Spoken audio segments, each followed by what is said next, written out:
লাল ফুলের প্রভাবে হাল্ক মাটিতে পড়ে কাঁপতে লাগল। তার শরীর দ্রুত মুরগির লোমে ঢেকে যাচ্ছে। বৃদ্ধ বুড়ি ভয়ঙ্কর হাসি দিয়ে বলল, হা হা হা, এখন তুইও আমার অভিশাপে। হঠাৎ আকাশ কালো হয়ে গেল, পাহাড়ের ওপরে বজ্রপাত শুরু হলো।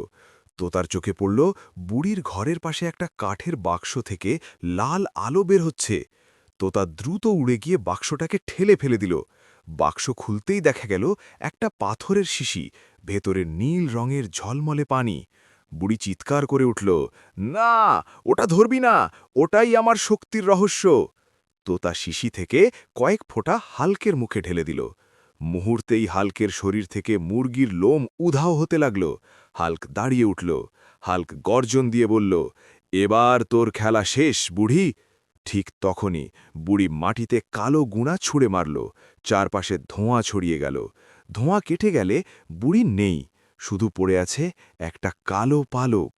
তোতা বলল, হাল্ক, এই পালকের রহস্য জানলেই তোর মেয়েকে বাঁচানো যাবে। পরের পার্ট মিস করো না, এখনই সাবস্ক্রাইব করো।